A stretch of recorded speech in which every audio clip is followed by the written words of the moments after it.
Tường Vi, em bị sao vậy? Tường Vi, Tường Vi ơi, Tường Vi ơi, em sao vậy? Em dậy đi Tường Vi, Tường Vi ơi. Ủa, Tường Vi ơi, phải không? Giúp tôi với, phải không? Giúp tôi với, phải không? Giúp tôi với. Em giúp tôi, giúp em đi. Em đi, em đi mà, giúp em đi.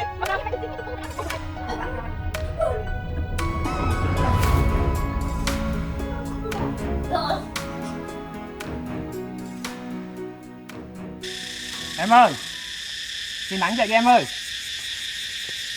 Em ơi, chưa nắng nằm đây. Tường Vi, em bị sao vậy? Tường Vi, Tường Vi ơi, Tường Vi ơi, em sao vậy?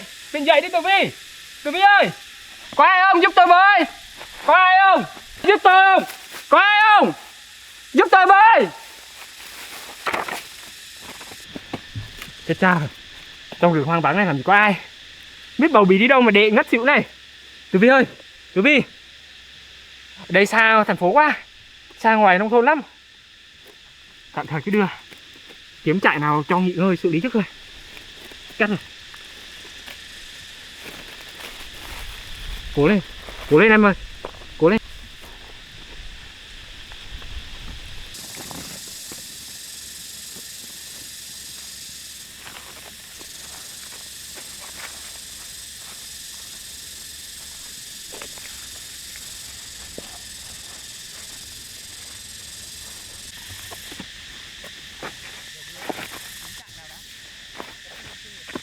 Cố lên, để anh đưa em về chỗ nào mát mát nghỉ.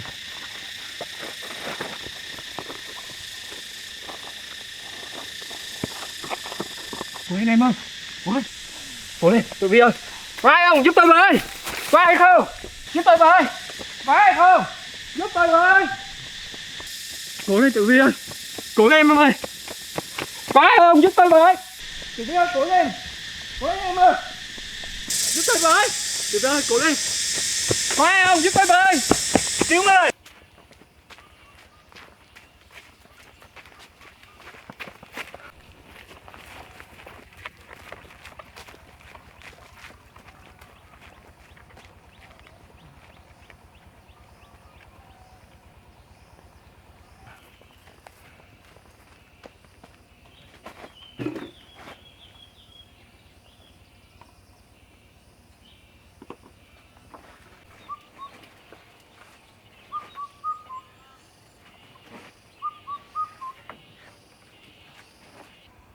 Trời ơi, sốt cao quá, ảnh hưởng đến em bé mất. Tường Vi ơi, Tường Vi, em ơi, cố lên, có nghe anh không? Anh Alan này. Tường Vi ơi. Chết, như này ảnh hưởng đến em bé. Nước, mình cần nước. Trại này có nước không?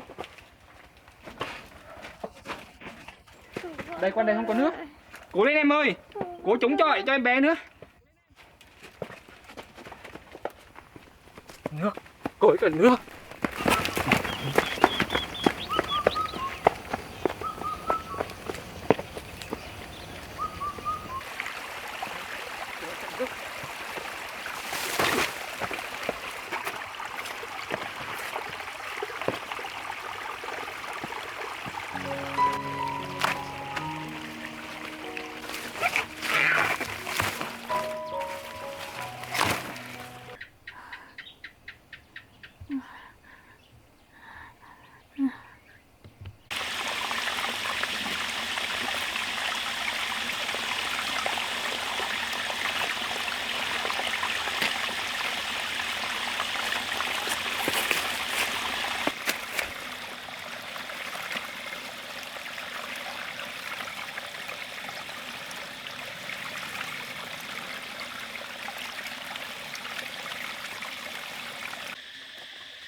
Tụi Vi ơi, cố lên.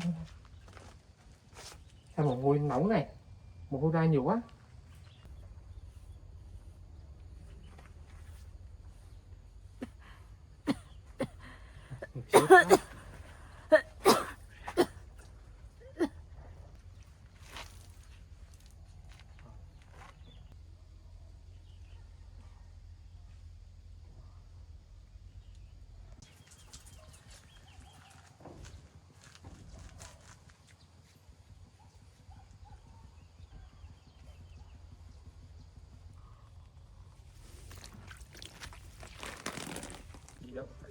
gì chuyện gì trong này trong lòng. Trời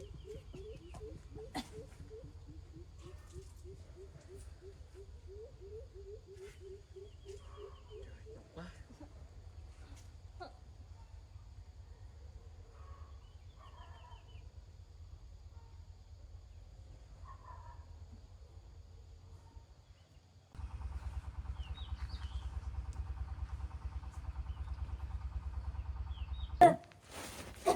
Sao em?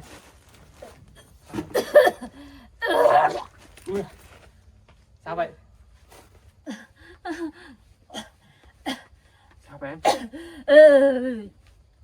Tỉnh dậy, đau chỗ nào? Em bụng ạ. Đau bụng á? Có vẻ. Ui, sao bây giờ? Cứu em ơi, cứu con em đau ạ. Giờ sao em? Cho em đi khám. Em đau. Trong đây. Thôi để anh đi kiếm người giúp. Có ai không? Cứu ơi! Có ai không? Giờ làm sao nhỉ? No. Nằm xuống nghỉ đi. Anh đi kiếm người giúp. Sao giờ lại độ đau bụng này? Giúp em với. Cố lên em ơi. Hai mẹ con em phải bình an. Giờ làm sao giờ? Giúp em. Anh không còng em được nữa, còng nữa đã dòng bụng chịu không nổi đâu. Giờ làm sao? Sao gì quá. Ở đây được không? Em cố gắng nằm ở đây xí đi, anh chạy ra ngoài kiếm người giúp. Cố lên nha em.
Chị ơi, giúp em với. Ôi trời ơi, mày chạy cái gì đó? Chị ơi giúp em với. Có chuyện gì? Chị giúp bạn em với. Chị giúp bạn em với, giúp bạn em với con bạn em với. Bình tĩnh từ từ thôi, mày không xe tao như thế. Dạ em biết lỗi mà giúp bạn em đi. Vì sao đâu lấy tiền? Dạ có gì em đền cho chị. Đi là tiền tao đâu đến? Em đền cho chị mà. Chị giúp em đi. Gấp lắm. Thì mày bình tĩnh, mày từ từ mày nói mày Không bình tĩnh đây chị ơi. Buông đây giúp em với. Bạn em với con bạn em đau lắm. Làm ơn chị ơi. Mày có chuyện gì mày đi ra đây cho tao đi nào, mày lừa tao làm sao? Sao tao Không biết em được? không lừa đâu, em nói thật chị giúp em đi. đi. Giúp em đi chị ơi. Giúp em nói đi. Xin chị luôn à. Mày đi ra đi mày. Thôi em xin chị á. Em xin chị á, chị giúp bạn em đi. Mày đi ra chứ Xin đi chị mày. mà. Mày rất Trong khi bạn em giờ đau lắm. Chị ơi giúp bạn em đi mà. Chị ơi. mày rất dữ, mày đi. Không, đi đem lần này đi. Bạn em nguy cấp lắm, chị giúp một lần này thôi. Có gì em đền cái chị cũng được. Có chuyện gì mày từ từ bình tĩnh nói xem nào. Nhưng mà chị giúp em, bạn em con bạn em đau lắm, cấp cứu gấp chị ơi. Chị không biết đâu, ở trong kia. Lỡ mày lừa tao sao? Em không được, chị tin em đi một em một lần đi. Xe chị cái gì em đền được. Lên xe đi, nó trở về xem như nào. Vô đây chị, mau lên chị ơi. Vô đây giúp em đi, chị ơi. Mau lên chị ơi, mau lên giúp em. Xem nào. Tao vui Cho bạn em về gấp lắm.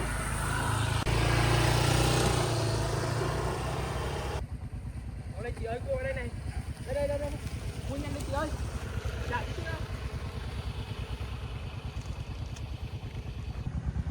Vào chạy này chị ơi. Mau lên chị. Gấp lắm chị. Đây. Ôi trời ơi, sao mà để cái con đứa con gái nó nằm ở trong rừng một mình như thế này. Em cũng có ý đâu mà em vội quá. Thì Ôi coi dồi ôi. gần đây có cái bác sĩ ở bệnh viện gì không, đưa đến đại đi chị ơi, giúp bạn em với. Ở đây có bác sĩ Huệ đấy. Bác sĩ này cũng được, bác sĩ này cũng được. Em ơi, để em ơi. Ôi dồi ôi. Sao thế này cái chứ thì đấy. Đại đến đại để em bơi nhá, đi lấy em cái áo ấy. Mang đi chị ơi.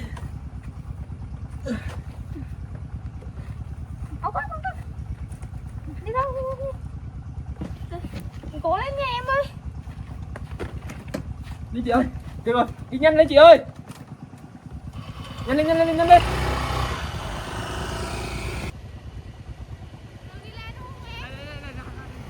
Mau lên chị ơi.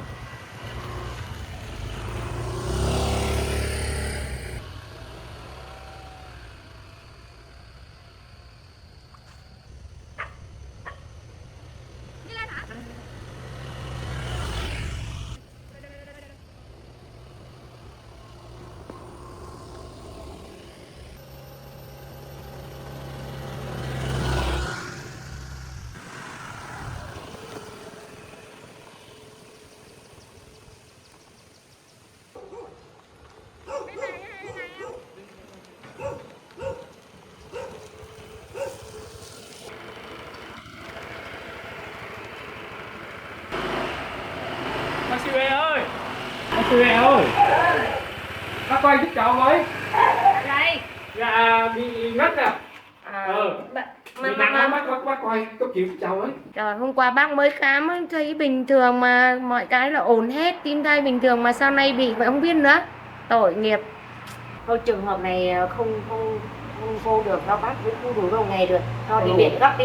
Có cần bác phải chở đi không? Thôi, nếu mà vậy thì nè, để cháu chở chị với anh đi cũng được. À vậy chở đi luôn chứ ở đây là bác phải chuyển vào nhá. Để em bé nó bị yếu. Nên là chở cháu đi luôn đi. Trường hợp này phải cấp cứu hả bác? Đúng rồi, cấp cứu luôn Dạ nhá. dạ cháu cảm ơn. Dạ.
Em buồn nôn hay là em nôn ra hết thức ăn luôn? Buồn nôn thôi chứ không có nôn phải không? Còn nôn ra thức ăn luôn. Buồn nôn nhiều quá không bao giờ ăn. Là đi trên đường đến đây là nôn nhiều. Cái trưa ăn mới thôi luôn, cái chiều 5 triệu nôn đây.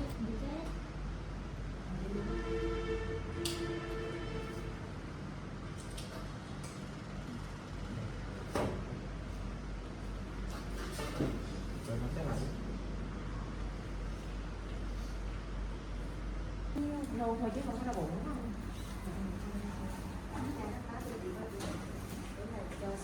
Cho siêu âm kiểm tra lại.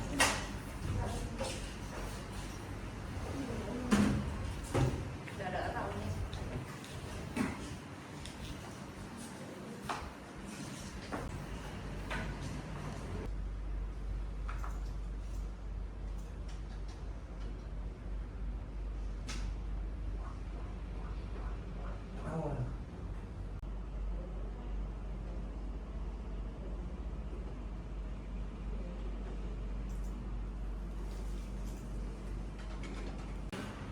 về cho uống cho để cho bạn uống đường. Em thử miếng cho nó có bị nếu mà nó bị chát quá là được. Để chị lấy cho cái ly sốt qua như thế này rồi. Mong vậy.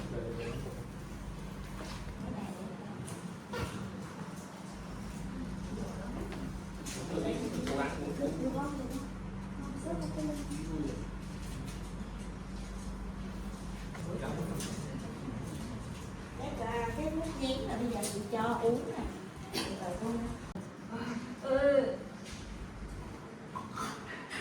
Ói được, ói đi, đừng ói ra hết đi cho khỏe nha.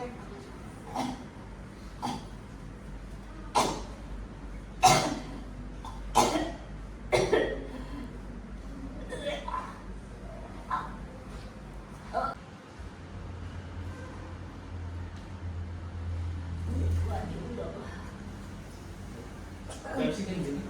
Nước à? Dạ.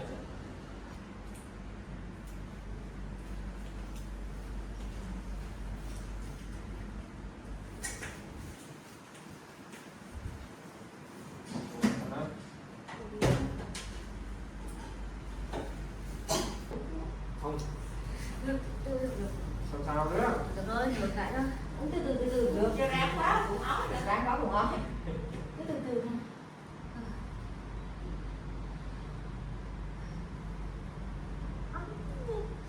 Rồi, làm cái không nghĩ đi, rồi uống từ từ tiếp.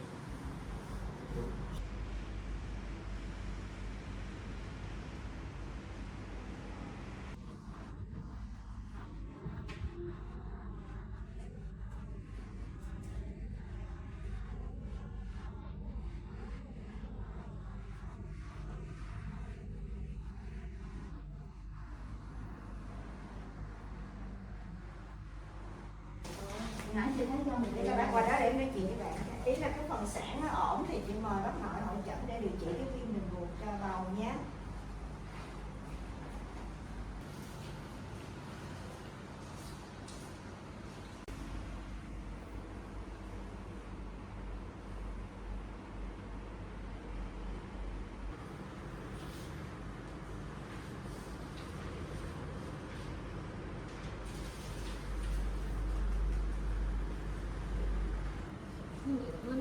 Thôi thế thì ăn không đi.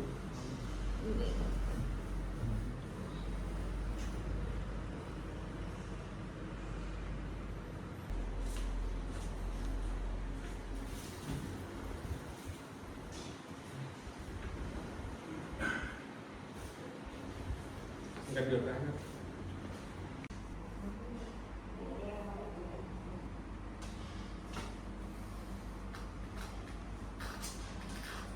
Tiền của cao chứ.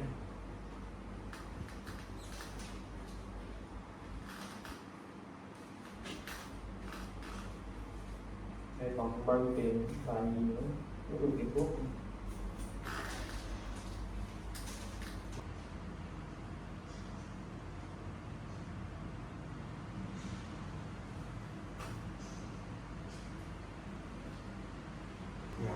Sau ăn tối và bắt đầu ngày mai từ là sáng tối.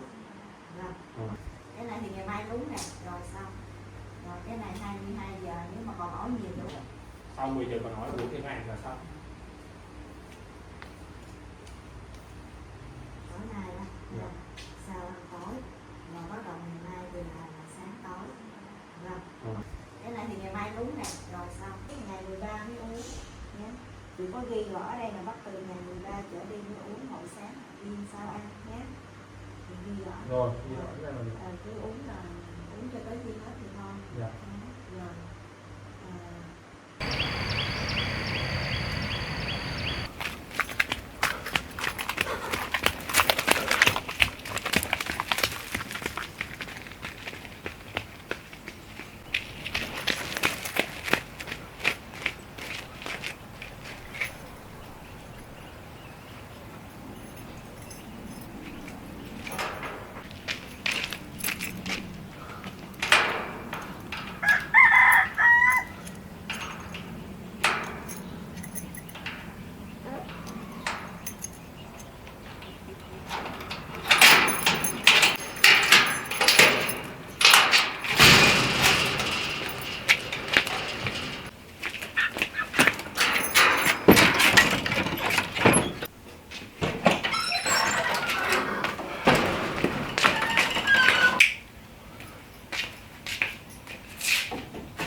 Bác sĩ nói cần phải lo thêm tiền để chuyển viện cho Tử Vi.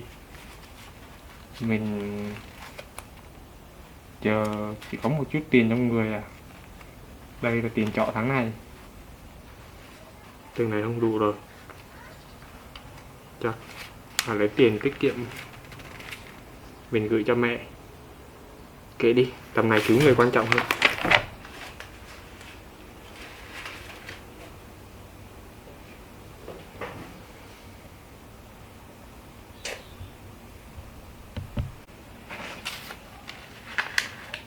Trả tiền trọ, trả tiền gửi cho mẹ vẫn không đủ. Mình làm còn cái gì giá trị nữa đâu, mà không chuyển viện thì không được. Cô ấy là còn con cô ấy nữa. Khó xử. Làm sao bây giờ? Mình ít tiền quá, hay cầm cái xe của mình đi bán đi. Chiếc xe mẹ mình để lại. Giờ mình chỉ còn chiếc xe thôi. Xe đó mẹ mình khổ cực dành dụm để mua cho mình làm ăn. Thôi kệ đi, cứu mạng người quan trọng hơn.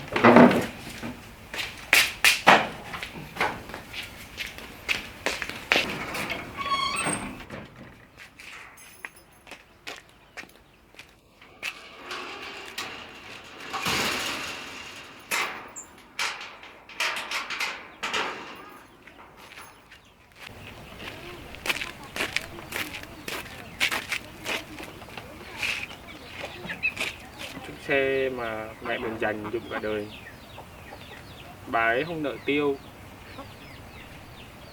nhưng giờ tao đành phải bán mày thôi.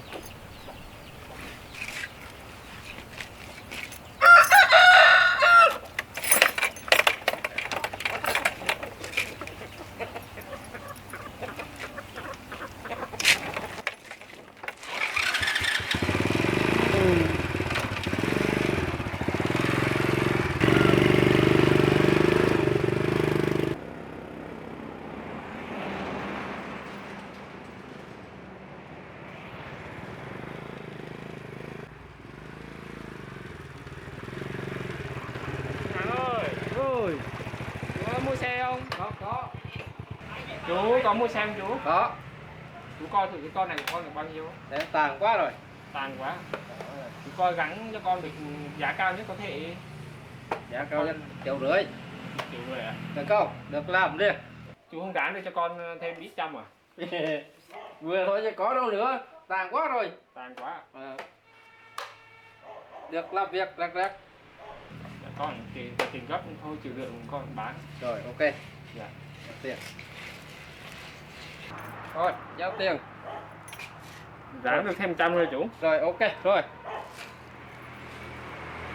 Được chưa? Rồi.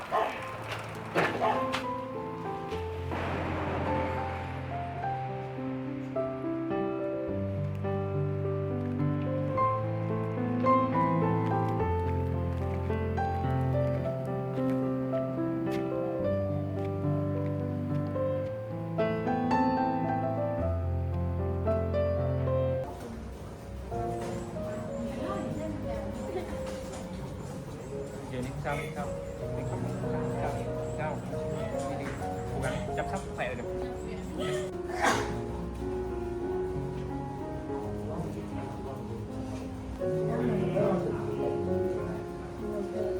Bây giờ ông toàn ngồi kia nó để nói là cái gì nè, nên để cho anh bạn đi về cái đó với má rồi ngủ gì ngủ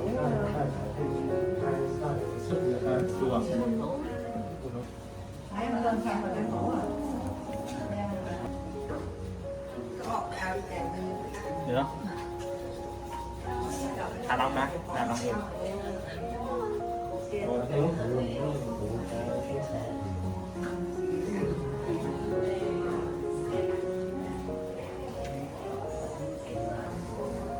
Ok, mặt tay cái này nước cũng vào.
12 giờ đêm mà không biết mọi người ở đây làm gì vậy.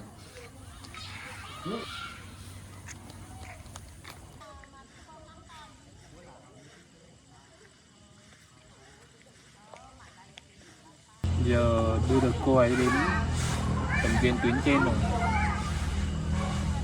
nhưng thật sự mà nói thì mình vẫn lo lắng chi phí bệnh viện quá lớn. Chắc sắp tới mình ở đây kiếm một số công việc để bổ sung chi phí viện phí.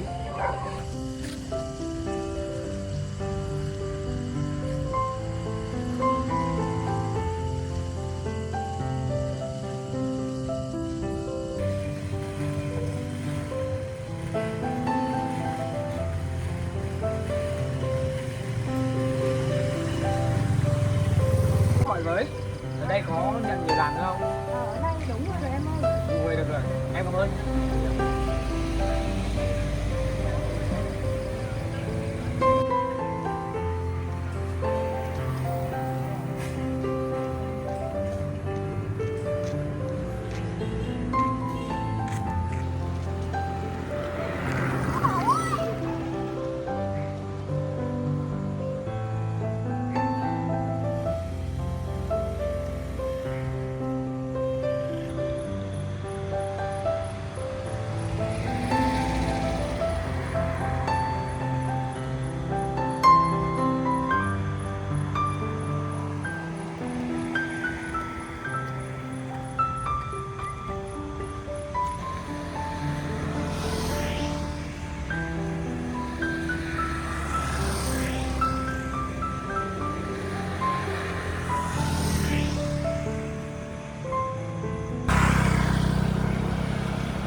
Rồi, ok.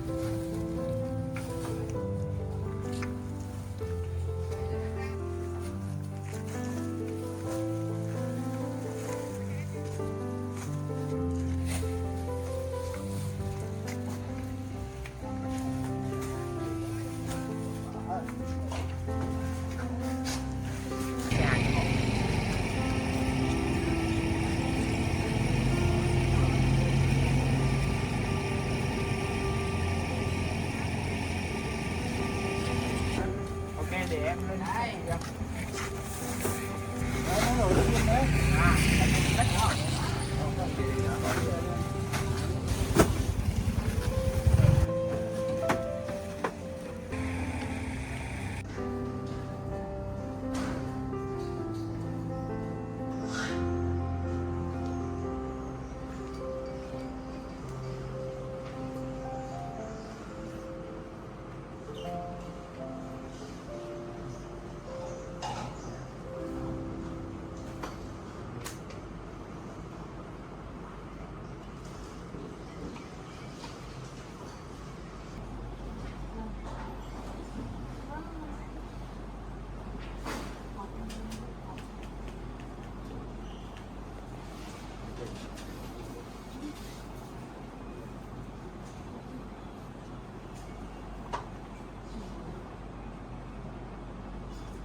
Giờ tiền thuốc của tụi tôi nhiều quá, kiểm tra lại xem số tiền còn lại nữa, mình còn lo lắng được chứ. Tiền thuốc dài quá.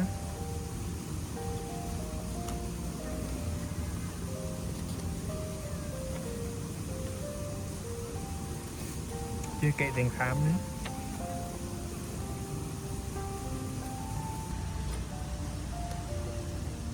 Đơn thuốc nhiều như này mình chắc lo rệ luôn á. Phải dáng chứ sao. Đợt này về nhà vét hết lúc số tiền tiết kiệm với lại tiền trọ, tạm thời cứ lo cho cô ấy trước đã.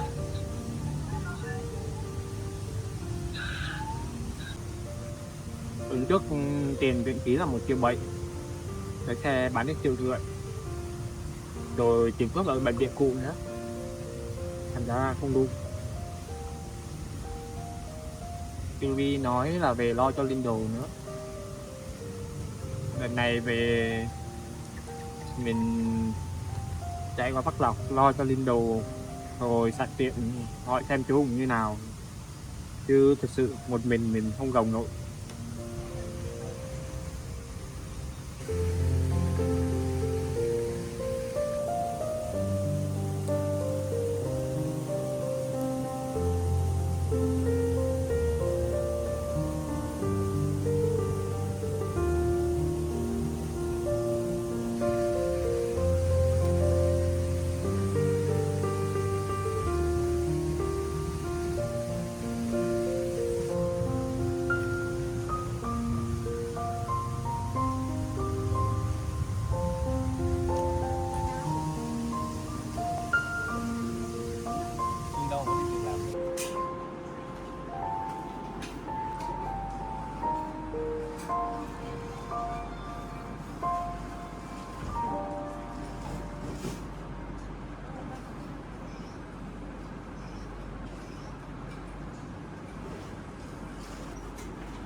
Bác Lộc ơi! Ơi! Đi đâu? Ây xà! Ôi! Anh tranh thủ về thăm em một xí đây. Bác Lộc giờ này khỏe không? Bình thường. Rồi bác nghe được tình hình của chú Hùng chưa? Chưa. Chưa? Giờ này đi làm sao mà không nghe được tin tức à? Sao? Nhớ chị chưa? Anh ơi, chị thử đi mời cho anh Hùng đầy đủ không anh Alan? Chị Vi á? Chị Vi cũng đợi rồi, ăn uống chưa được nhiều nhưng mà ăn được ít rồi. Dạ. Chị Vi bên đây sức khỏe là đâu chứ? Dạ, ở trên bệnh viện họ điều trị cháu cũng đỡ rồi. Dạ, nhưng mà viện phí hơi cao nên là đợt này cháu về đây để xin thêm mọi người trong xóm có quyên góp được ít nào giúp đỡ. Dạ. Bác có ý coi như là ủng hộ đấy, Được không bác? Đấy. Được không? Cháu nhận Được, biết coi. Dạ. Cháu cảm ơn bác. Dạ. Rồi Thằng này này không giỏi không? Chiều nay cháu có rảnh không? dạ có. Rảnh thì có hồ quý ẩm thì ngoài gần chùa cái đoàn gần chùa hội trường thôn Nắm đó. Dạ. Đi làm kiếm thêm tiền và mua thừa cho cháu. Mà chỗ cái đó là bác làm à? Còn là mấy thằng làm với bác cái đậu làm. Vậy để, nếu bác giới thiệu thì để chiều cháu ghé qua đó. Đã mà làm nói Bắc Lộc cái thiều nói rồi nó được còn nữa đó. Dạ dạ. Ây xa. Tại vì để chiều cháu ra đó làm cho họ rồi tranh thủ con lên. Hả? Thì anh Alan cùng lên với chị Tường Vi được không? Chiều tối anh mới lên, chiều nay anh làm. Vậy thì chiều học tối anh Alan cho em đi với. Không được Linh Đồ ơi, đừng sao lắm. Anh cho em đi mà. Không được. Nghe lời đi, Anh giờ lời chi thì phí không có đủ đi ra. mà anh biết nhớ. Giờ sức khỏe Tường Vi cũng đỡ rồi. Nghe lời đi. Chứ giờ đường xa chi phí cao nữa, không lo hết được. Anh Alan cho em đi xin quyên góp về anh Alan đi chị em cùng giúp chị Tường Vi mà. Tại anh Alan không cho em đi thăm chị Tường Vi đi cho em đi xin ở cùng anh Alan đi. Làm tiền cùng giúp chị Tường Vi luôn. Vậy thì giờ hai anh em mình đi được không? Nhưng mà đi xin quyên góp xong rồi em không được đòi đi nữa nha. Khi nào á, chị Tường Vi khỏe rồi anh dắt chị đi về với em. Rồi đó, anh chiều cái này đó. Đi không? Đi không? Vậy thì cháu gửi thêm Linh Đồ ở lại mấy ngày nữa nha bác. Cháu xin gửi thêm Linh Đồ vài ngày ở đây nữa. Hôm ngoái là rồi mà trọt thấm đồ đi chứ. Dạ. Xẹp đồ đi chứ. Dạ. Để trước mắt cháu cảm ơn nha bác Lộc. Đi lên Linh Đồ. Ngon mạnh thế, người nhỏ ngon cái được. Được chưa? Được rồi đó.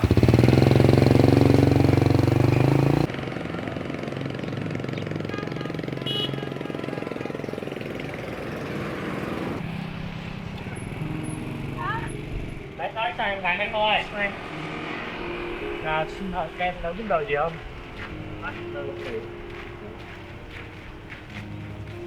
Con chào cô. Chào con.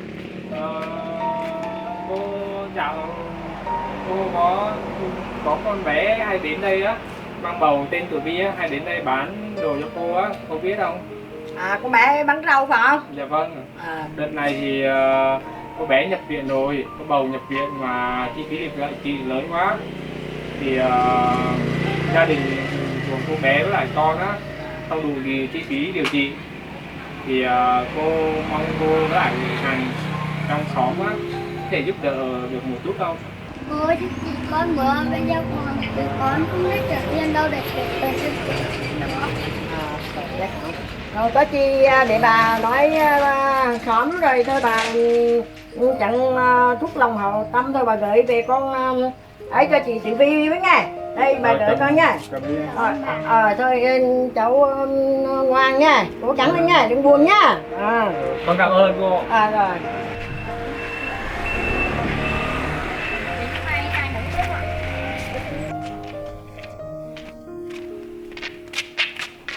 Con chào chú. Dạ. Việc gì không con? Dạ con hôm nay đến đây là cũng giới thiệu với bác là cũng đến vì gia đình chú Hùng. Thì con gái chú Hùng là Tường Vi á, giờ đau nặng rồi và cần kinh phí lớn. Rồi. Thì con thì không, với lại gia đình không có lo nổi viện phí, thì qua đây xin xóm làng thì có quyên góp được ít thì giúp đỡ cho gia đình chú cháu. Giờ chú cũng không có nhiều, có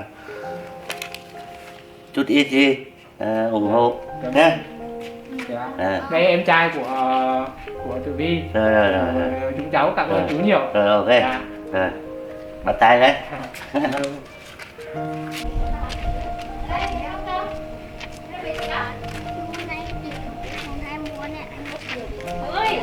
Ồ, quay hả? Thảo ha. Đấy à?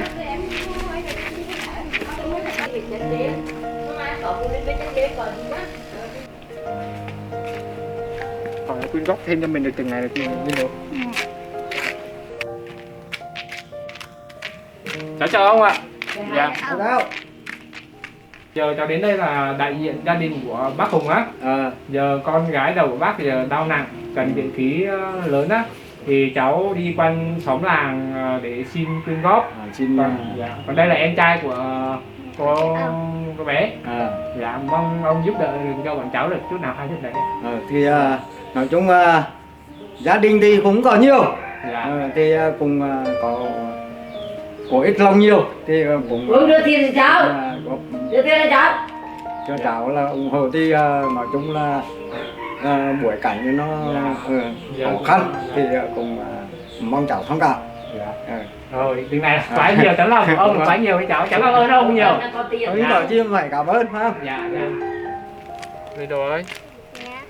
giờ mọi người cũng quyên góp được nhiều á, Dạ. thôi thì chắc anh xin quyên góp đến đây thôi. Giờ anh chuẩn bị chiều rồi. Vậy thì anh chiều xong với lên vừa chỉ được với con nhớ về thăm em với nha. Điều chuyện là tốt. Nhớ ở lại Bắc Lộc ngoan hay chưa? Khó khăn lắm mới có người cho mình nhờ đó. Ngoan ngoan đi, đừng có quấy phá Bắc Lộc. Giờ anh đi buổi chiều nay anh đi làm chỗ Bắc Lộc giới thiệu rồi anh lên bên lại với chị Tử Vi. Dạ. Giờ anh dắt em về lại Bắc Lộc nha.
Rông Ngô có diện tích hơn 8.000 km vuông, nằm ở phía đông bắc quốc gia Tanzania.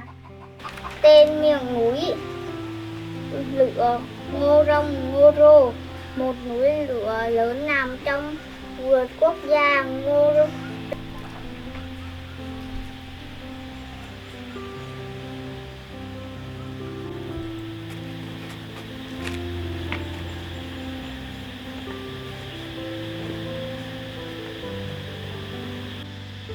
Đặt tay, đúng rồi, đặt tay,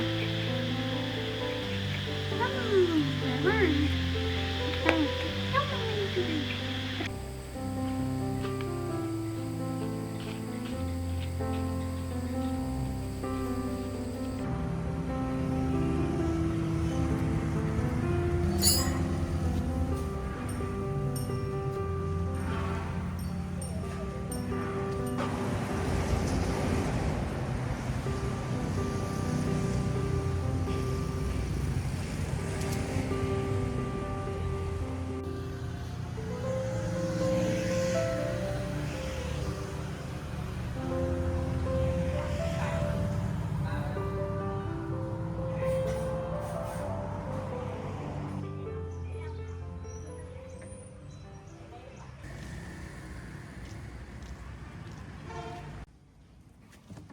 À chú ơi, chú dừng tay một tí ạ. Chú có thư hồi về này, con thấy như có, không có được. con Chú có thư này. thư con gái à? Hình như là không phải, thư này là thư bị hồi Thư âm này về. thư này định cái cụ gửi cho con mà này thì trả về hết đấy. Đừng có năng mà định cái bữa hôm định cái hòn nó trả về thêm 3 cái đến hôm nay lĩnh có năng. Con cũng không biết nữa, hay là tại mấy đứa nhỏ không có ở nhà. Gửi 4-3 cái anh trả về chứ cái này cái thứ tư anh trả về đấy thì Nhưng mà thời đại này sao chú không có xài điện thoại? Điện thoại một cuộc là nó nghe luôn mà, hỏi thăm tình hình cho nó kia chứ giờ chú gửi thư đâu. Nói thật đấy cháu là đến cái gia đình cháu khó khăn, nói thật sự là đi trước cái có điện thoại mà từ khi ở nhà không có điện thoại. Rồi đấm mà chú cũng nhờ được, nếu mà có điện thoại thì những cái chủ nhờ điện thoại các cháu cũng được, chứ mà nếu điện thoại ở nhà không có thế thì cháu chủ lỗ bãi trả lên nói chờ cháu có sắp xếp chứ chủ làm còn lại cả tháng thôi, chứ có chủ với chủ thăm ra thì chỉ có cái năng là ra thì nó rốt ruột đầu ngàn vậy đến nó chủ ngủ cũng được. Nói chung là con cũng không biết cho hoàn cảnh của chú, nhưng mà giờ chú chuyện gì xe của con trải dài trong kia mà giờ làm có kịp đâu, thợ toàn tăng ca. Chú làm ở đây thì cũng biết mà, thợ tăng ca đến 10 giờ đêm mới giờ mà chú mới chỉ cho chú cực cứng làm ok rồi mà giờ chú chỉ cũng tội cho con quá. Thì chủ biết vậy nhưng mà đây chủ về từ thăm nhà một tí đây đây chủ quá thì có thì cái nắng là cái dùng nó 7 đêm nay dùng ngủ cũng được thì nó bỏng ruột, nó có ruột người ta ở nhà hai đứa như thế nào đi chủ đi cả tháng rồi. Bữa con nghe chú nói con chú lớn rồi mà chú lo làm gì, nó lớn rồi nó phải tự lo được chứ. Chứ nó còn bé con bầu và đứa cái nó lên đô nó học á, nó phải học lập bộ thôi.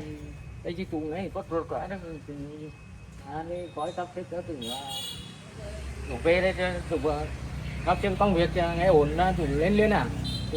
Giờ xe đông quá à. Giờ xe này chú đang thay nhớt dở đúng không? Thấy rồi xong hoàn chỉnh thôi chứ tụi nó dọn đô vào nữa thôi. Nói chung là chú dọn dẹp xe này đi rồi qua coi dùm con xe này, rồi có gì tối con với chú nói chuyện sau, chứ giờ xe đông quá mà rồi. Chú đã về luôn thì con cũng chưa biết được như thế nào, thì để con cũng cố gắng sắp xếp thôi chứ giờ con không biết được.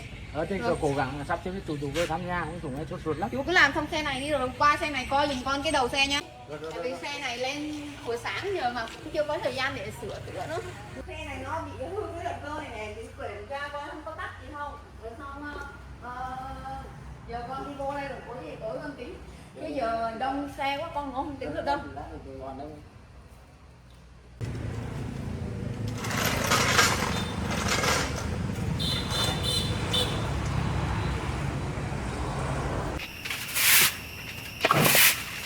Đổ về nó ăn rồi nó lau nó hết qua nhiều ở đây.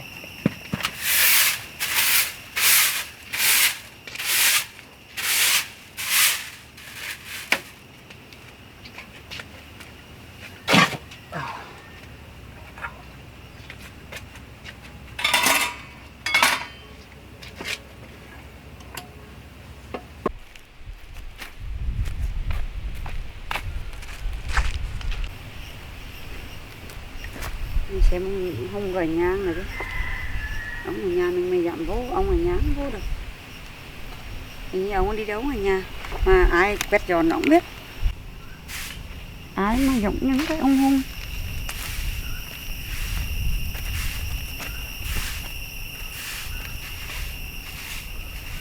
Chào. Ủa sao vậy? Con ở nhà chú Hùng? Dạ, Gia đình con về đây con quét dọn cho nhà chú Hùng thôi. Ở đây gia đình chú Hùng đi đâu rồi? Dạ, gia đình chú Hùng gặp chuyện nên là cả tháng nay không quá ở nhà đâu cô. Có chuyện gì không con? Dạ, chuyện cũng quan trọng lắm, chuyện nghiêm trọng là chú Hùng thì đi làm ăn ở đâu con không biết, mà Tử Vi thì gặp biến. Vậy chú Hùng có ở nhà rồi, ai ở trên bệnh viện về Tử Vi con? Dạ, bình thường là con đưa Tử Vi lên viện xong con là hay lâu lâu con chạy về đây quét dọn rồi con lên lại á. Về Linh Đô ở đâu? Linh Đồ thì giờ hôm qua ở nhà còn nhỏ quá con gửi qua bên nhà Bắc Lộc rồi. Cô có mua cho thằng Linh Đô là lọc sữa mà chứ nó ở nhà thấy tội quá. Hay là con chỉ nhà cho cô đi, cô đưa nó lọc sữa? Dạ, nhà Bắc Lộc á, nhà Bắc Lộc cô đi đến cái ngã tư á, gần đây thôi, cô rẽ xuống. Dạ, là đi thẳng xuống là chỉ có mỗi nhà Bắc Lộc thôi à. Vậy cô có ít tiền đấy, con cầm đi lên chăm sóc Tử Vi cho cô dùng cô với. Con nhận được không cô? Nhận được á, bởi vì trước đây cô với gia đình chú Hùng cùng người một nhà. Dạ. Vậy con cầm đi. Con cảm ơn cô. Cô nói cái tên cô được không để mai mốt con với nói về nói lại với thôi con cứ cầm đi lên mà chăm sóc cái Tử Vi đây là cô cháu mình nói chuyện sau. Dạ. Đây chứ cô đem. Cô cứ cho con xin cái tên đi để con về con nói lại cho Hùng có gì. Không sao đâu, con cứ cầm tiền lên chăm sóc cái Tử Vi đi, đây là con cái lọc sữa này cô đến cô chăm sóc cho Linh Đô. Dạ. Nhá. Dạ vâng ạ. Cho cô gửi lời hỏi thăm Tử Vi vậy nhá. Dạ vâng ạ. Đồ Linh Đô quá. Không biết cô này là cô nào mà cho gia đình hỗ trợ gia đình chú Hùng nhiều như vậy. Mình nhớ vì hiến máu chỉ có 200.000 thôi mà hỏi tên cô ấy thì cô ấy không có nói.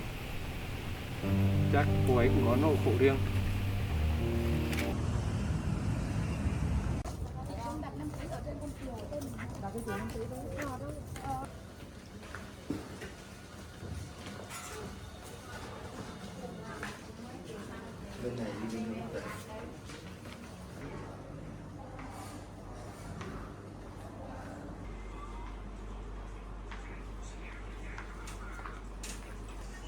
Hai giờ chàng đi được tới.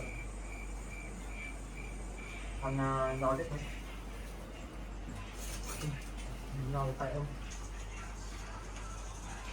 Anh ăn gì đâu? Dạ. Ăn ngon rồi. Muốn ăn gì? Anh mua cái này đắt tiền này. Đò, vẫn còn đò. Đò.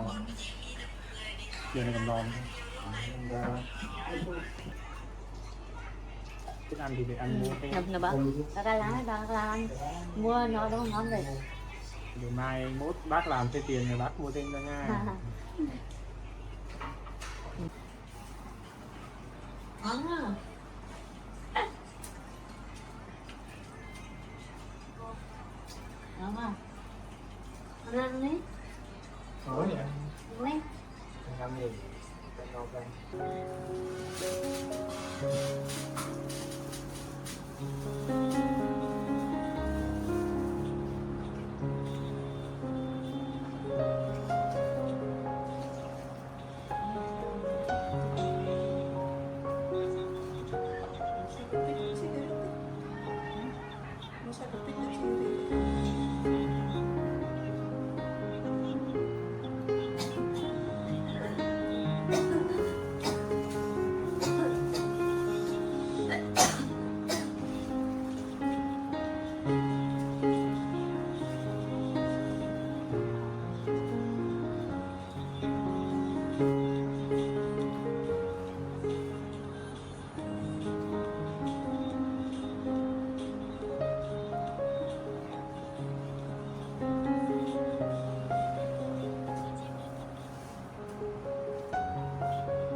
Khó đi bộ tí ha, trong đây xe họ không vào á. Dạ. Tôi biết họ đi tuyến chính rồi. Gần đến nhà kìa, chắc lâu rồi chưa thấy nhà hè. Dạ. Nằm trong viện dọc băng ngọc ha. Dạ. Giờ về lại đây không khí tràn trề, hoa hồ cây cối.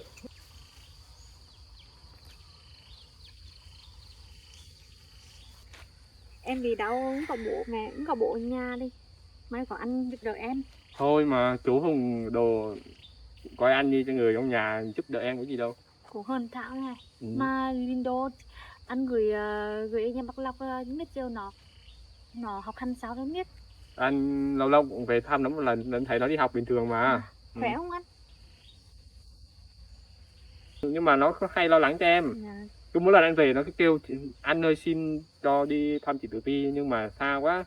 Với lại nếu anh biết là anh đi thăm em là cũng không học được á. Anh cũng nên nói về nó là em khỏe rồi, phải nói lo lắng. Đáng lẽ anh phải nói thế hề. Dạ.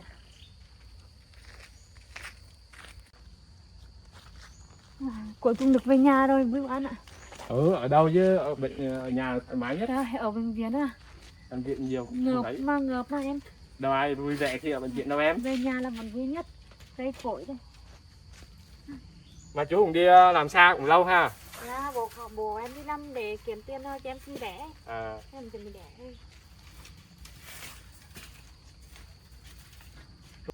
Về đây mua cân được ở bệnh viện hơn gần tháng mà sao mà nhìn thấy nhà cửa sạch sẽ đó. Nhà cửa lâu lâu anh về coi ngó xí, thằng Lindo hình như nó có chạy về dọn xí hay sao á. À, Lindo siêu nhỏ mà giỏi lắm. ngon vậy. Chắc lâu lâu chuồn Bắc Lộc qua đây đi. Nó dọn nó chứ. Nhớ nhắc đến nhớ Lindo đấy. Nhớ Lindo à? Lâu rồi không gặp à? Dạ, hay là lát anh đi đón đồ về cho nó mừng nó lo. Nhưng mà em ở nhà mình được không? Được, gần mà. Ừ, vậy Em thì không nghỉ ngơi xí. kết đồ rồi nghỉ ngơi xí hết. Mau á, giờ chị Tử Vi qua. Chị Tử Vi ơi! Chị Tử Vi! Chị Tử Vi ơi! Chị Tử Vi ơi! Chị Tử Vi! Chị Tử Vi ơi! Em là chị Tử Vi mà!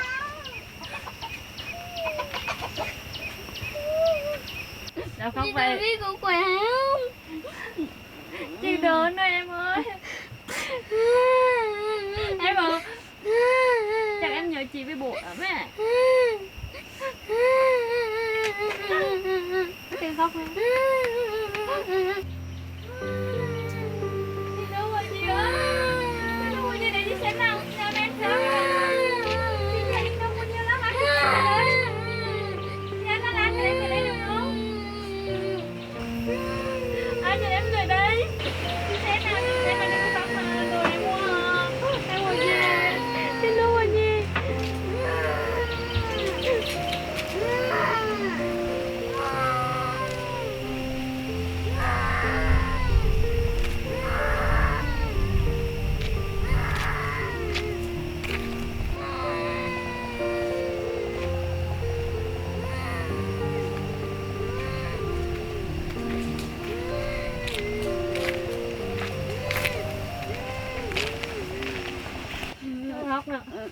Để đi xem. Đừng không nhé.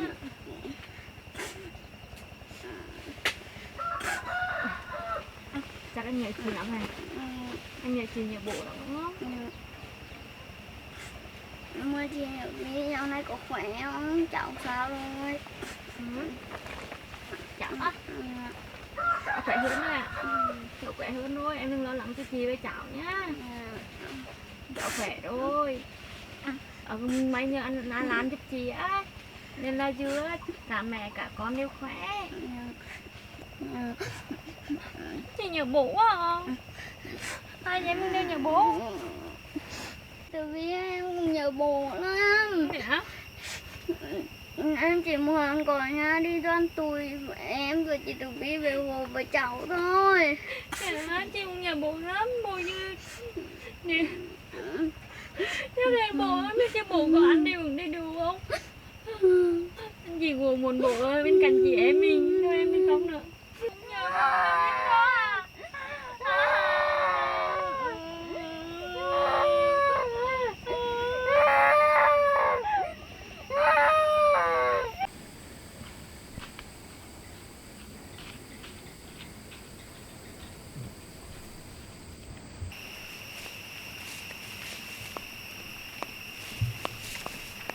Chúng nó còn cửa mở không biết có phải bọn này về đây không.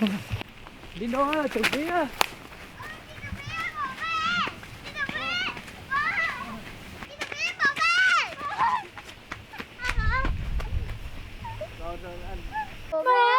Rồi gắng bố về đây rồi đi rồi bố về bố nhớ bố lắm mà. rồi chứ bố về rồi đi giờ chứ nè đây Mở lại hoàng anh. rồi đi ra không sao.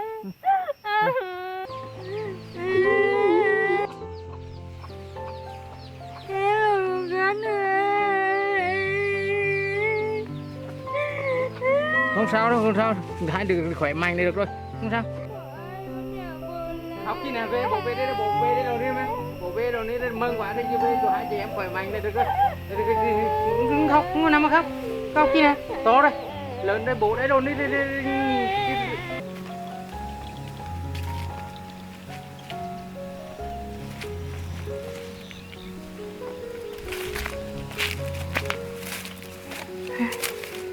Anh thấy nhỉ? Quả đi thật ngọt này.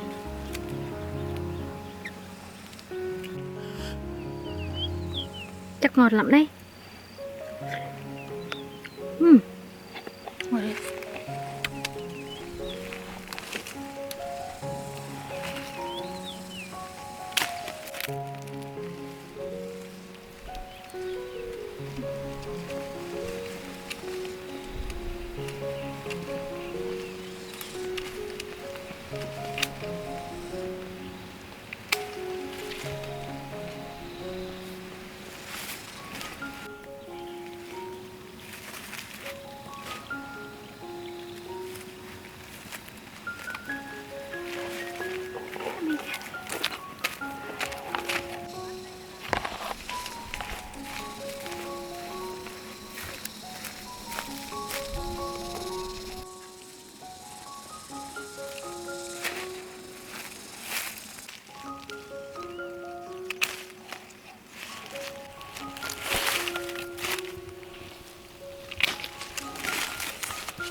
Trái cây mùng tươi, đâu đây? Mua gì? Cà chua su hào, rau dền. Mua gì? Bán rẻ cho.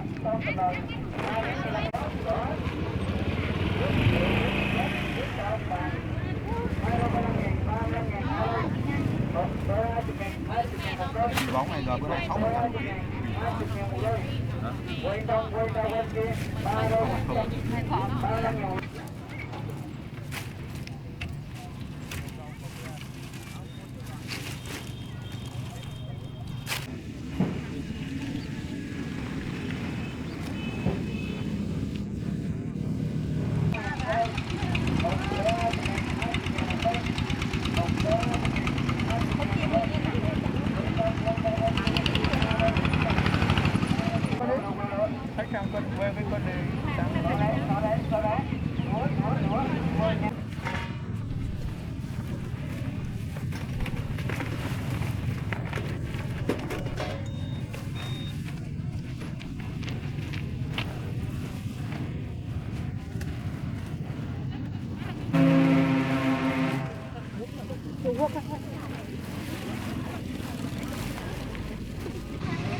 Cải thì bán rẻ thôi về.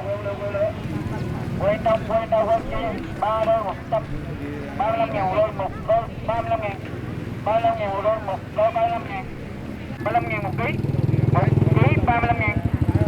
Hành tím tự bắt 35.000 một ký, một ký 35.000. Miếng lót son lót nồi, miếng cặp son cặp nồi 2 miếng 15.000 15.000 2 miếng.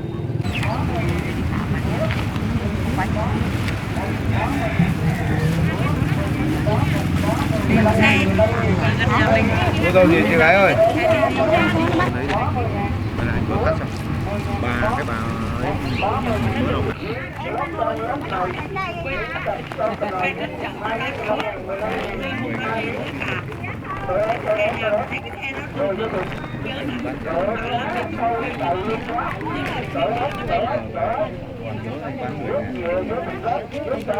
Nhóm người ta không có mua đây không ăn.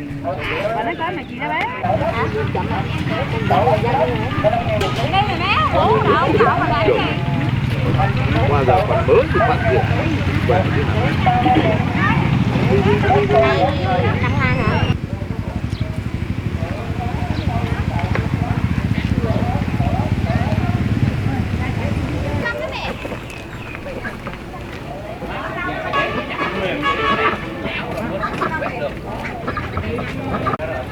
con chuẩn bị đẻ rồi mà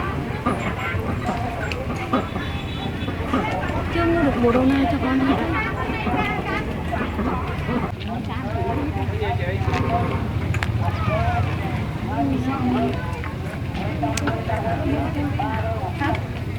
Hết đường đen rồi.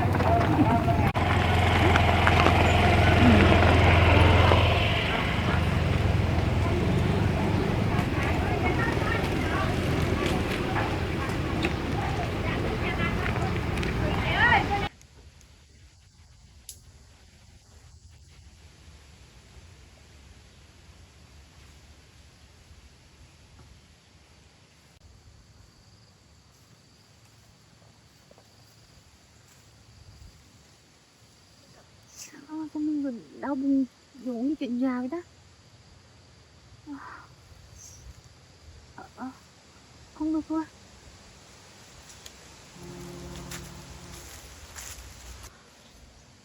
Đi ơi.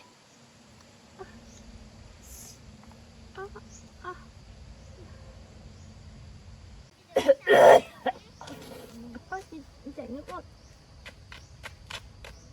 Đi vào nhà đi. Đi đóng bụng. Cái chuyện già đi đó.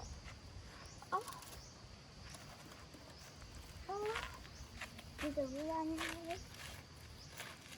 Nằm đây nè.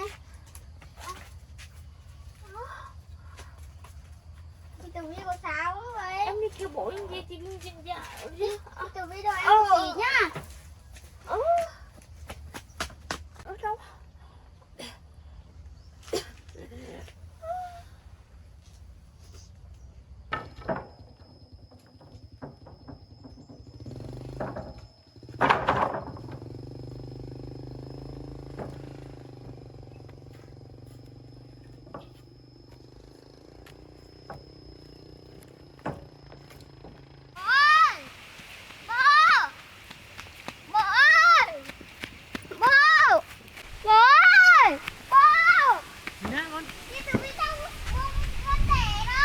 Đang con viết.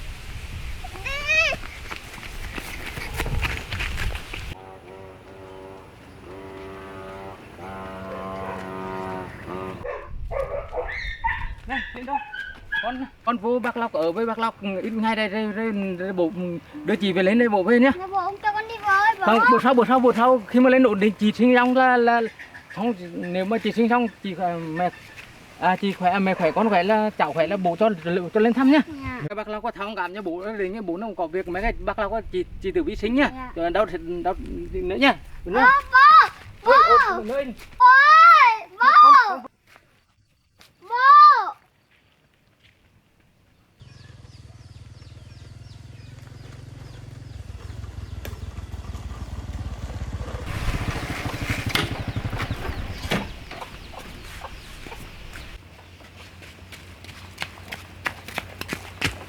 con đau bụng à?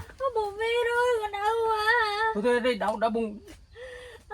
Đây thay đôi bố đem đi nữa, đi bệnh viện. Con Không là đi con chuẩn bị sinh đi cứ mân đi. đau à bố ơi. Rồi gắng tí đi bố chờ con chỉ cần ngồi được làm sao không? Đấy. Đi nói đây chịu khó nam đồng tí nhá. Bố tay nhớ người đây có người chờ đi. Bố ơi.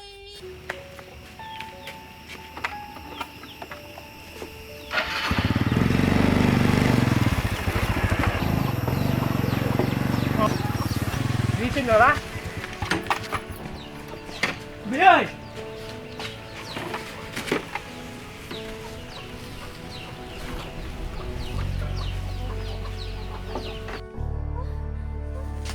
Em xong nữa. Bố em đau à. Chơi đè à? Đau à. Chắc là chuẩn bị đau đè rồi. Bác Hùng ơi, mau quay xe mau lên.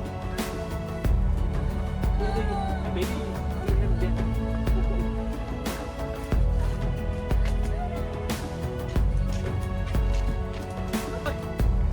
Lên đồ đi. Nhớ mang cho Tử Vi bộ đồ nha. Mau lên bác ơi. Mau lên. À đau quá. Đi.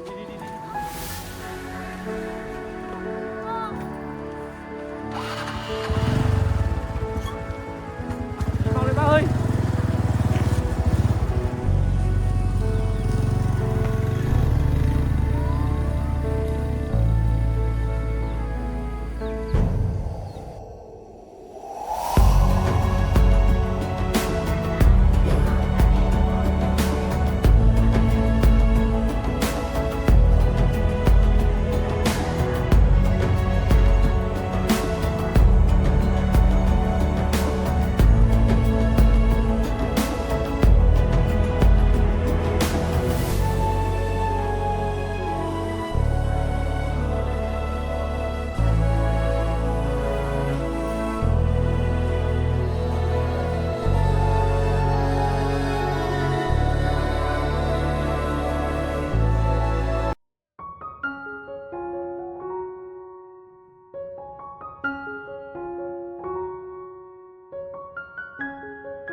dọn cái đồ ấy. Xin đồ ơi. Chị tự biết sao đó bố? Chị tự biết sao đó bố? Vì chính rồi. Bác không ở trên bệnh viện rồi về đây. Về lấy nhịp đô để chọn lên đây cho cháu với đồ thấy. Mà cháu đẹp không bố? Đẹp lắm, chẳng theo. Thằng cu. Hết nha, để thằng cu luôn. Thằng cu. Ôi, nhất ông rồi. Rồi. Ông lần này là nhất rồi đó, để thằng cu luôn. Bố về để dọn nhịp đô đây để in nữa. Ôi, vô nhà cả mưa, vô nhà đá. Con ở bên bạn là nhà làm đưa xa nè. Đi vô bác, vô cả mưa. Anh nghe bác thấy không? Em nói con trai là con trai mà. Cái mỏ lên nghe bay. Mưa này Mưa đó lên đồ về cái mưa. nếu bác là về được tí thì bác để dọn đô đây lên Lên à? Rồi. Ủa? Tụi Vi ở trên với ai bác? Rồi bây giờ đang vô trong phòng kiểu đang Bố phòng cho hồi mình sức á. lên. Hồi sức á? Ở đây Bố cho mình lên bệnh viện à bố? bỏ lên. Cho con lên với. Con ở nhà với anh Lan đi nha. Rồi. Nha. Đang ở trong bệnh viện hồi sức đến trong phòng hồi sức ạ. Đây bác tranh thủ chạy về lên lấy đồ lên đồ cái đồ về lấy đó. Đây để nó ở đây chứ. Nhà cửa luôn cái giáo cho con này ra đây. Thì để con ở lại, con cũng ở đây mà. Rồi xin xong bác sĩ nói sao? Ổn không bác? Có tóm lại là hình thức là mẹ nó yếu thôi, nó cho Mẹ yếu à? cho vô phòng hồi sức. Ui sao? Đang đi mẹ yếu quá, đang nổ rồi chỉ có bầu đang nổ đó. Đây Đây chị yếu đây chứ nó vô phòng hồi sức mà cháu thì ngay bác sĩ thì mình chỉ mới cho gặp sơ thôi, nhưng nhà gặp thôi chứ mà chỉ họ đang để phòng riêng. Là họ đang nói để bao nhiêu một ngày để hình thức mới cho người nhà để hình thức ra chứ bác tranh thủ chạy về một tí. Đây về phải tranh thủ đi chưa chứ lên đấy. Nhưng để người ta gọi người nhà về cho bé ăn đâu á là để chỉ phải có người nhà thì chứ thôi bác vô lấy đồ đi, bác tranh thủ thì con thủ đi. Con nếu mà đi Để đó, con coi vô dọn đồ thay đồ đấy bộ cho lên Được chị. đi thích chưa? Lên chị Lên thay đừng đồ. ngoan ngoãn nha, lên bệnh viện không có phá đâu đó.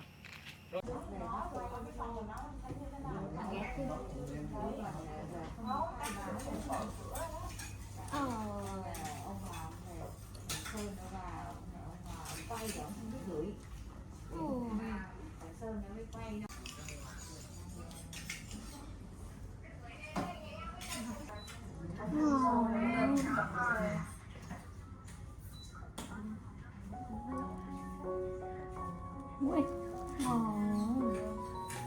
Mở đi cái chơi tặng cho chừng chỉnh mềm lên chừng chỉnh nghĩa chơi chơi.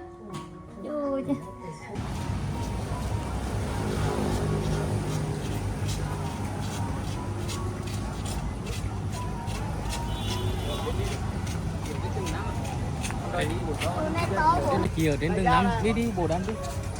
Bệnh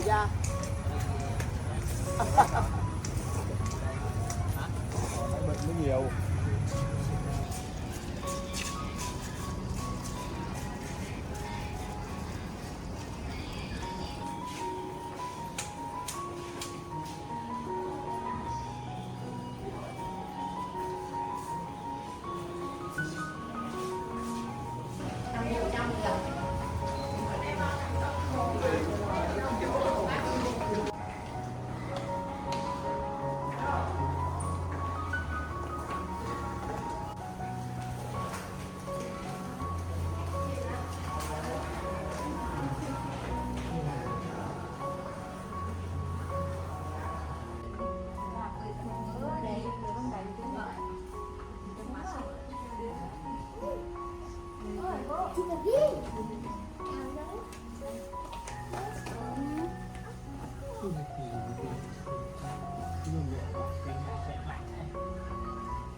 Nhìn này nhìn ở ngoài trời buồn đấy. Đừng kêu chắc đừng kêu chắc đừng kêu chắc. Ô, mẹ buồn. Lại đói rồi. Ăn cho con ra. Con nặng cho con nó bủ chứ cái lên đỡ bụng rồi.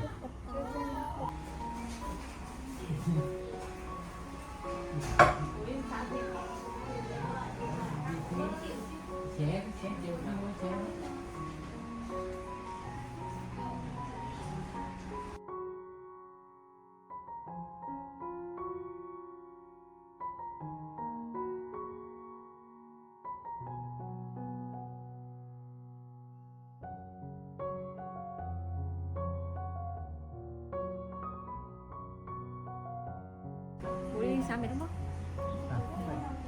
Em đâu để thăm cháu rồi đi Rồi đi à? rồi lên thăm Đi cháu. hè chứ?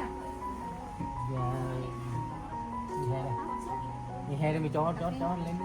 Ok. Đi hè đây mình cho lên cầu thăm cháu, cầu lên thăm cháu đi ra. Giờ đi trong nước đứng đó nè, chạy lên chỗ thăm cháu đấy nữa.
Không, không có.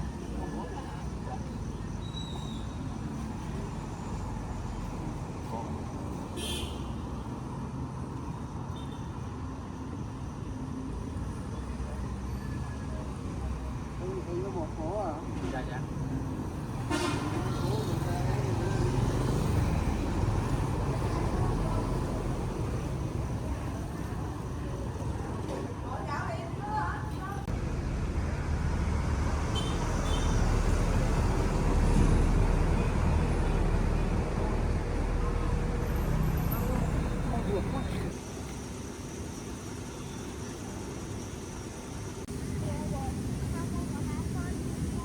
Sao bố mua bánh mì mà không mua cá con ăn cũng luôn bố. Bố mua cho con phải mua chị hỏi bố anh là con nói bố ăn phở nhá. Nói bố nói chị bố ăn phở rồi.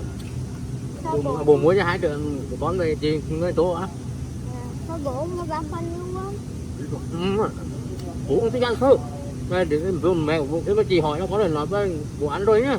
Bố ăn phở rồi. Chị đó, để chị ăn cho ngon nhá. Con cố gắng ăn mà dần lại cho to mới đi học. Đấy đấy. Bố là con ngồi ăn với chị ăn cho ngon nhá. Chị hỏi con hỏi mà bố ăn rồi, bố ăn phở rồi.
Ngoài đi chứ mày ăn cơm mà mày ăn cơm mà ngoài đi mày ăn cơm mà Hai Diêu với cậu Hai Diêu với cậu hả ngoài buông đi Hai Diêu với cậu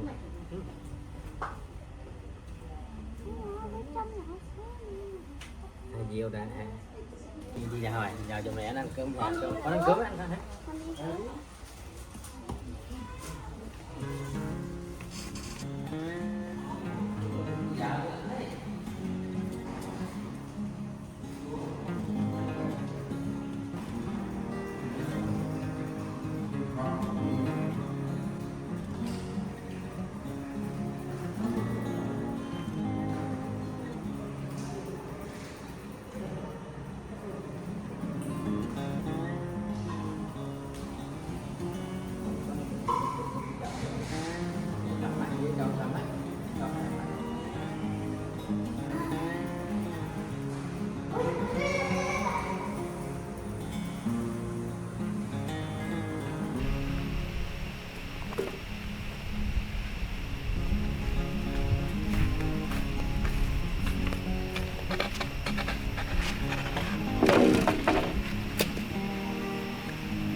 Rồi.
Tiếp thì chậu ghé.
vọng nó có một cái tương lai tốt đẹp.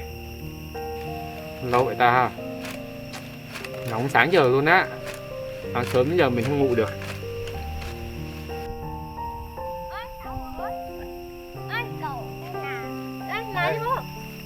Anh Lan là nhà Lam đó. Không ai làm rồi bố.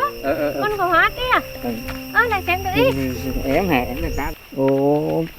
Bố, anh hóa đây rồi bố. Về nhà rồi. Về rồi. Về nhà rồi. Về rồi à? Em về rồi. Em về rồi. Về nhà đây. Hôn em nhé. Về nhà rồi. Về nhà rồi. Nè, giờ ở đường hóng em biết. Anh hóng biết rồi đó. Về nhà. Đây anh có hoa dành cho hai mẹ con này. Đó. Biết đâu. Em có hoa đây, em mua hoa đẹp này. Hoa đẹp đây. Hoa mau của em đi hoa này, hoa của em. Hoa của em đó, theo hoa của em đâu. Em dậy hoa đi. Em dậy rồi. Ê, bố vô nhà Vô nhà cả gió, mua nhà cả gió. Đi vô nhà. Vô nhà cả gió, Nhà của em hả? Em ngủ ngon đi. Già hoa đẹp ha. Cho em vô trước, đi ra. Cho em một chút anh làm cho em mà. Có công đẹp Đó. đẹp. Dạ, có đệ cho hoa để làm cho đẹp cộng em đi vô ha. Hoa này anh làm để cho thằng cô qua. Mẹ anh qua điện mà xin về qua một cái cộng đẹp, có tương lai sẽ tốt, là sáng lạng hơn nữa. Hoa về mới biết không tụi con nhá. Hoa đây hoa gì này? Hoa đây hoa giấy đó. Hoa giấy. Hoa giấy có nhiều màu. Hoa giấy nhiều màu lắm, nhưng mà màu hồng là chắc là sáng lạng và tốt đẹp nhất rồi. Đẹp quá, một mình anh mà làm được như vậy, anh lấy tre đâu mà làm vậy? Tre bữa chú Hùng Trạch mới anh làm đó. Rồi em thấy thích pháo hoa nữa không? Anh chọn màu Hoa đẹp lắm. Anh chọn màu hôm bữa đó. Đẹp Nhưng mà nó to hơn. Chắc đắt tiền nữa. Không đắt mấy đâu. Em gọi anh nhiều nhá. Thôi vô đi, con của em không chơi trống á. Vô đi, anh có làm phòng cho hai mẹ con rồi. Thiệt á? Dạ anh Lan nó làm gia đình cái thứng đậm còn càng đứng sạch sẽ đấy. Kín đáo này. Có em cố định cái dưới đây có phòng kín đáo đây này. Ô anh Lan. Mà em ngủ ngon chứ kìa. Nghe nè. Đấy rồi em ngủ đây. Anh cầm hoa cho mẹ em ngay. Để anh trang trí cho. Đây phòng anh sửa hết rồi. Mà này con vun nằm trong mà nằm với con nữa. Vun nằm với em thôi, đi. Con vun trong đây. Chắc đi đường dài cũng mệt rồi. Vun trong. Để anh tháo video. Vun trong đây định đi. Anh Nam ở đây à? Anh sửa hết lại nhà. Này gọn gàng nó sạch sẽ rồi chứ sạch sẽ còn gàng. Mẹ mong. Chạy đồ ra cho em. Chạy đôi cho em nằm quá. Đi cả cho. Thế chọn hai mẹ con nằm nghỉ luôn nha. Dạ. Hôm nay là không có ra ngoài được đâu đó. Đó. Rồi. Đi ra ngoài cho hai mẹ con nghỉ ngơi. Đi đường xa cực không? Hai bố con đi đường xa cực không? Bình thường con ngồi đấy con. Để con xếp vô tí cho mát. Con mua con làm cứng đẳng, làm hết toàn bộ đồ chứ con thay đổi hết rồi tính như con làm rồi bác bác cảm ơn đấy tính hết như bác hỏi là từng một tiền. Thì mấy này con làm cho cháu về đây ấm áp thôi, chứ cháu về là con vui rồi, tiền bạc gì. Rồi con thì sáng nay cũng đã lại con phải láng nữa cơ. Tính là nói bác góp ý với bác như này thôi thì cứ láng lại cái bếp với phần rửa chén đọi á, nó hơi dơ. Mình đồ có em bé rồi á, nên làm. Con không cái này đấy tính nếu chỉ là làm sao cái này bác muốn làm cho sạch sẽ để mà rửa rải cái lồng như có cháu này. Đợt này đang có cát dưới suối à, hai chú cháu ta xuống lấy làm luôn. Làm này có một buổi, sáng nay còn rảnh này, chiều mới đi làm. Vậy thì đến cái nếu mà con đang rảnh đến cái như con này cả bác là làm cho bác buổi làm sạch sẽ. Trời ơi, chú Alan làm cho con kia, làm nhiều, làm cho chỗ ở cho ba mẹ, hai mẹ con đi, ấm áp chứ nè. Con thích không? Em thích không? Con của mẹ. Trời ơi.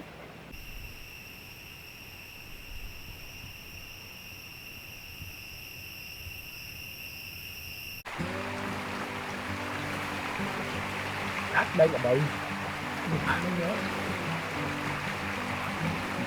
Cát thiên nhiên. Một chiều nhất con bò xuống nha bố. Không hả?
Nặng lắm, 131 thôi.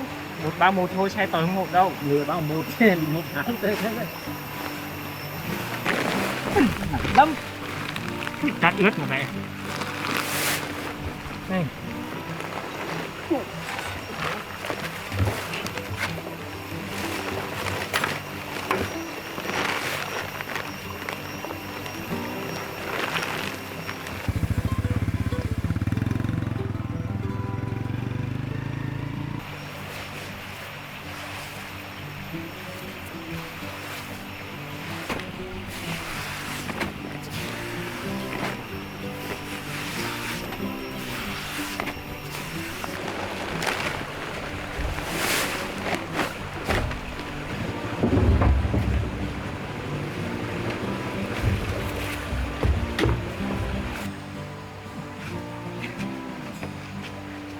Đi đến rồi.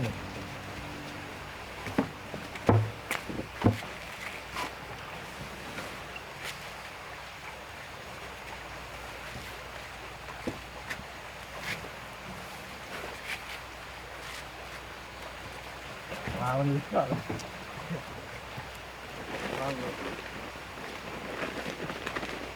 Chắc tốt rồi, đúng là ổn.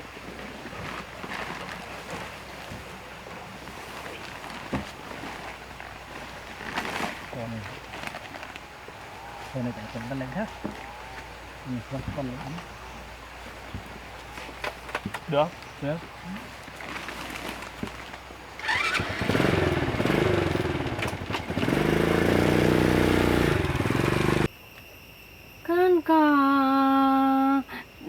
Con cò bay lá bay ra, bay từ cửa phố, bay ra là ra cánh đồng, tình tính tang là tang tính tình, rằng có nhớ là nhớ hay chẳng, rằng có biết là biết hay chẳng.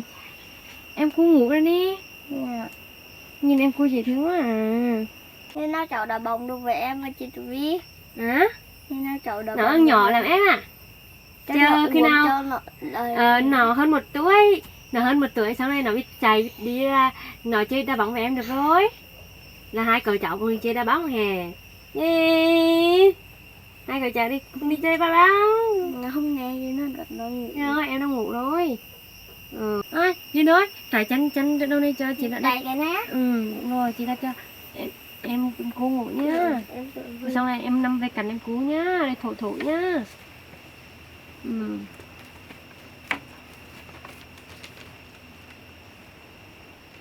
Chưa? Đấy, em cô ngủ ngon nhá. Em cô ngủ ngon nhá. Cô ngủ ngon.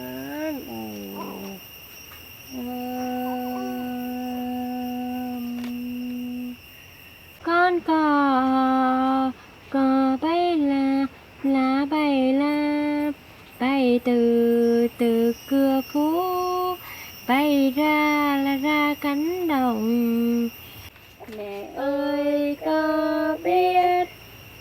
thương mẹ nhiều, cứ muốn ôm mẹ và cười thân ta. Mẹ ơi có biết.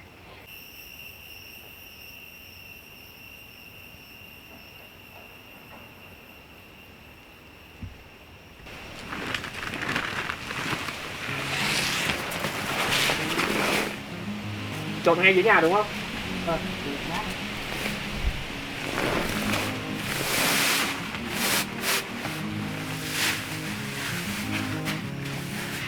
Cắt ướt này trộn xi thoải mái.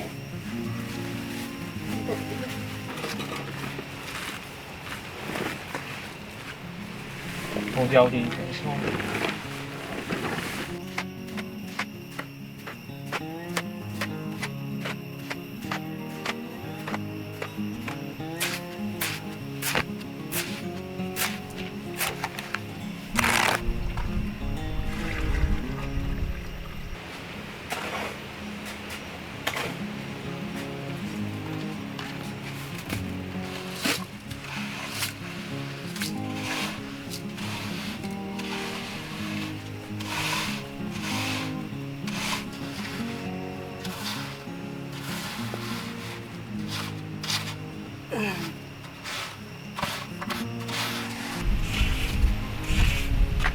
làm này cho sạch, em bé ở thoải mái.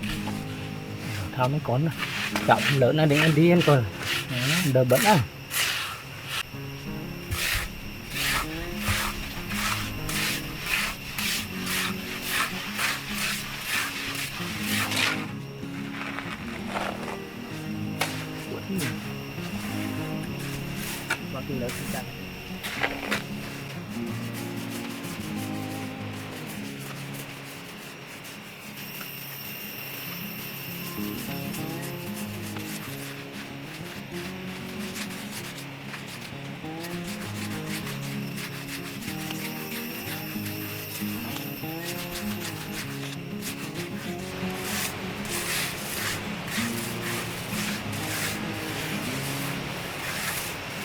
Còn xí hồ đấy thì bác trộn bác ra. Rồi để bác lăn nhá, để bác đuổi cái hôi dâu lắm.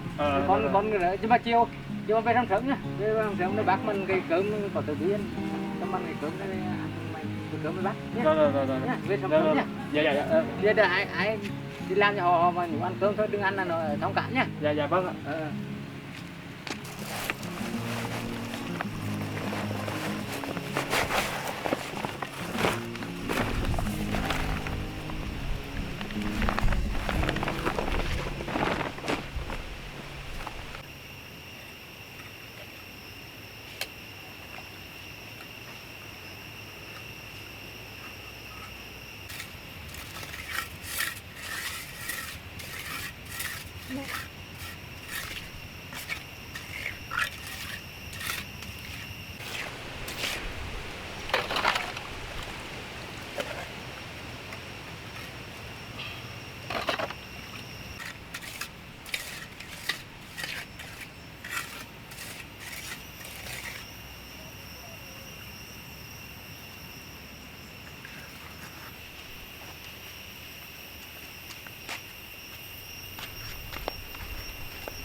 Mà biết em thì tôi nói.